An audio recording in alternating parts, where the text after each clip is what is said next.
Thank you very much for choosing Benson Media. This is Diaspora, where we talk about life abroad with a Kenyan connection. And today I'm joined by the ambassador of Kenya to the Republic of Turkiye, Ambassador Lenny Boiyo. And we're going to talk about what is happening in Turkey and Syria with regards to that disaster that happened on Monday. And so we're going to talk about everything around that, Kenyans over there and the situation on the ground. Ambassador Lenny Boiyo, welcome to Bensa Media. Thank you, Brian, for having me. Okay, so maybe we could just go straight in. What is the situation right there? 21,000 people so far who have succumbed to that unfortunate disaster. It's indeed devastating, Brian. The number actually keeps growing. And out of the date, about 19,000 are actually in Turkey, the rest in Syria. About 75,000 people are injured, and over 500,000 displaced and are being housed in dormitories, universities, hotels, and other temporary shelter. The infrastructure is damaged, roads and airports in that region. And there are certain developments. The state of emergency has been declared for the next 3 months in the 10 provinces affected for the purpose of, setting things up, trying to reconstruct after search and rescue operations. There is overwhelming support from the international community through emergency relief support in terms of medical assistance, basic first aid kits, ready-to-eat food, thermal clothes. Remember that it's actually winter time and the temperatures are extremely low. So you can imagine the kind of environment that the rescue workers are operating in. They also need blankets and emergency shelter, tents, heaters, and water. So far, there are about 70 countries that have provided search and rescue experts who are actually battling with the snow and freezing temperatures. So yes, indeed, Brian, the situation is dire. So many people displaced. Institutions have closed. But the overwhelming support, not just from the Turkish organizations and individuals, but also from across the world, is really touching. Devastating indeed. Kenya and the Republic of Turkey have had a very long relationship, from ever since independence. How does that, anchor for that kind of for the relation that we have? How do we come in terms of like supporting the Turkish people?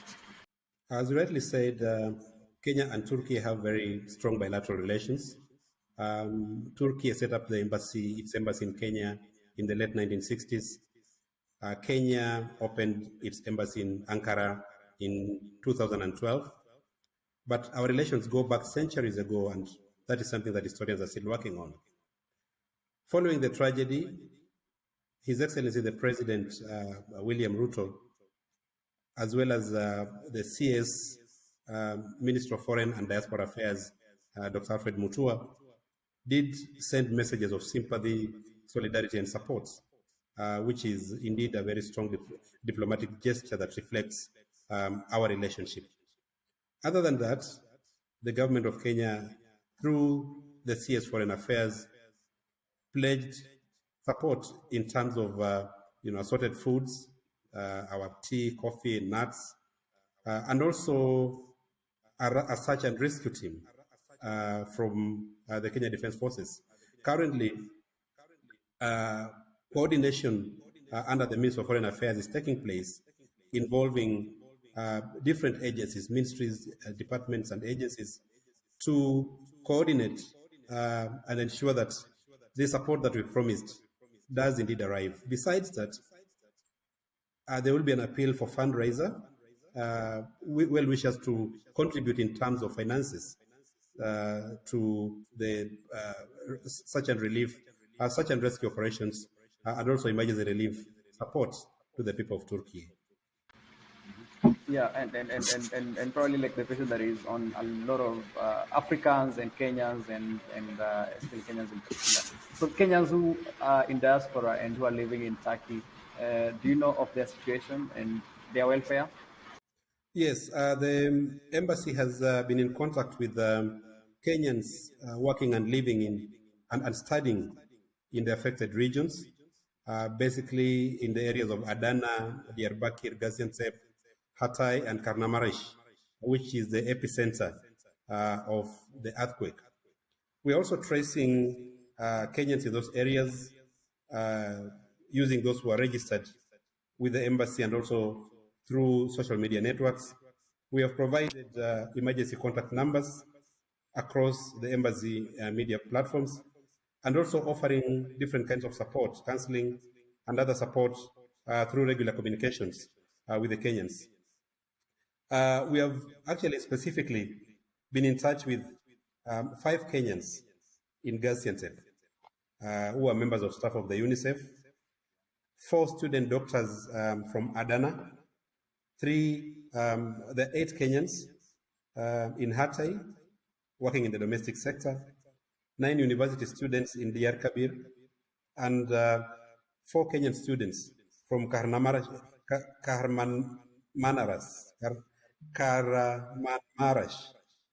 get the city. That was the epicenter of this tragedy.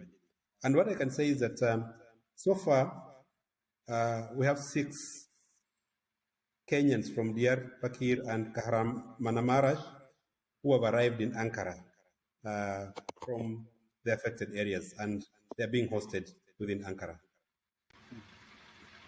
And just talking about like those Kenyans who are in this condition. Does the Kenyan embassy now in Turkey, Ankara, have access to where these Kenyans are?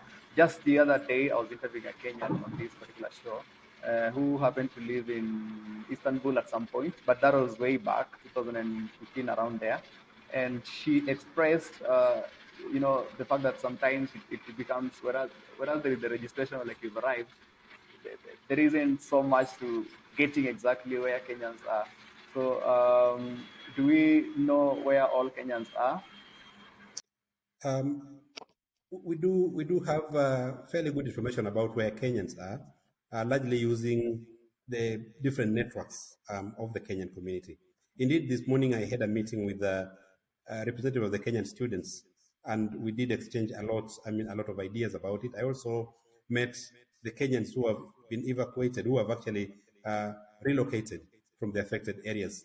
So through these kind of networks, it's possible to get, where Kenyans live. But yes, you're right, Brian, that Turkey is a vast country, and sometimes you can't really get to know who is where. Of course, not registering is being one of them, and also because people move quite a lot. Yeah, does this maybe like also provide an opportunity for a way? Also, it's a disaster, yes, but then does it provide also like an opportunity for trying to track where all these Kenyans are and maybe coming up with better systems for the same? Very true, very true. In fact, I can just tell you, Brian, that since the disaster happened, we've seen an upsurge of the number of Kenyans registering in our system, which demonstrate that sometimes such kind of things now bring that, they make it imperative now for Kenyans to, to consider registration. So we keep on encouraging them to be part of the community, to link up with the embassy, because the embassy really is their second home. Yeah, indeed, a very sad affair for what is happening in Turkey and Syria. Um, so recently, in the current government, there is the State Department for Diaspora Affairs. Uh, what does this then mean for foreign missions like now the Kenyan embassy in the Republic of Turkey? The creation of the State Department of Diaspora Affairs was indeed a very correct move. It couldn't have come at a better time, because what thing that it has done is to elevate the issues of diaspora to a higher level and make that State Department to be the focal point of diaspora affairs. You'll appreciate, Brian, that diaspora issues cut across. I mean, the education matters, there are consular matters, there are matters to do with trade, and very many Kenyans come to Turkey for trading purposes. Sometimes they get into challenges. So when you have a one-stop shop for all these matters, it creates efficiencies and also gives a voice to this community that has over time been relegated. Again, it brings focus and coordinated response to diaspora issues. So we are really engaging, and every time I'm in contact with the PS Diaspora Affairs, just by way of giving updates on the situation and also comparing notes on how we can work towards improving and engaging the diaspora in different areas of national development. Yeah, and then just the same. There is since the new regime took over, we've seen negotiations around visa-free travels. So there is the negotiation that went that was successful for South Africa, between South Africa and Kenya, and then there is the one that was just announced by the president between Kenya and Eritrea yesterday. Are we going to see, probably maybe not the right timing, but are we going to see, is it possible to see the same for Kenya and the Republic of Turkey? I believe, Brian, that it is possible, and just to demonstrate that possibility, so far there's an agreement on holders of diplomatic passports between the two countries, who now can, enter into each other's country without visa requirements. We hope to, continue engaging so that we can make it possible for our nationals also to be coming without necessarily having visas, and the same to apply for Turkish nationals. Remember, there are very many investors from Turkey who are keen to do investments in Kenya. Many Kenyans do come to Turkey to do business, apparel, shoes, and many other goods. So, as a way of enhancing, our trade relations, our investment relations, I think this is the right thing to do. It's something that we are really focusing on, and in due course, hopefully, we'll be able to enter into, appropriate agreements. For our audience back home in Kenya, there is a change of name of the country, and I can tell from even this interview, the way I'm pronouncing it is different from the way you're pronouncing it. What is the right way? It is Turkiye.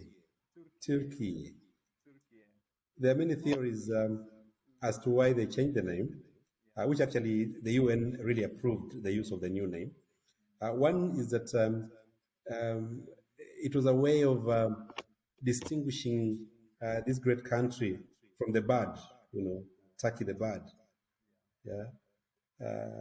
So they decided now to call it Turkey. But of course, this is their name actually in their language, in Turkey. And again, it's a way of bringing consistency, in their documentation as to the nomenclature, of their country. What is the message that you could have for Kenyans in Turkey and Kenyans in general, and the people of Turkey? Let me once again express our deepest condolences to the people of Turkey, the government and people of Turkey, and really make the government's commitment that Kenya stands with them at this time of need, and will continue to enhance our relations in different areas. Turkey has become a very important partner for Africa. Currently, it has about 45 missions across Africa, and African countries in Turkey, the number of embassies is 38 and going. So it's a very strong partner in trade and investment, in regional. I mean in security and security issues, especially in our Horn of Africa region. So we are very close friends, and we'll enhance it. I'd like to encourage Kenyans to continue engaging with Turkey. There are many opportunities for trade, for education, There are direct flights to Istanbul, which is the largest city and aviation and business hub. So ultimately, we need to reduce the balance of trade deficit in our trade with Turkey, and we have to look at the opportunities therein, opportunities in education, science, and technology, and of course also get as many investors and partners from Turkey as possible, beyond the LCY Kikis and Dr. Matrices and flow shoes. So Turkey also gives an opportunity to get into the organization of Turkish states, Azerbaijan, and other countries around the region. What I can just encourage Kenyans is that they need to get proper information, especially students coming to Turkey, because we have had cases where students come through agents, and then down the line they realize that they are taking courses which they are not qualified for. And after about 3 or 4 years, they're told, no, you are not fit for this course. So you have to go back. So they need to get proper information, especially those who are self-sponsored. Second, I also want to tell Kenyans, especially those in Turkey, to stay together, to look at the embassy, to look at the government as a partner, and that we are here to support them and to help them. We want to engage with them in a more robust manner. So I want to advise them, to encourage them to be open and to keep engaging the Kenya embassy in Ankara. Thank you so much, Ambassador Lenny Boiyo. That is the Kenyan ambassador to the Republic of Turkey in Ankara.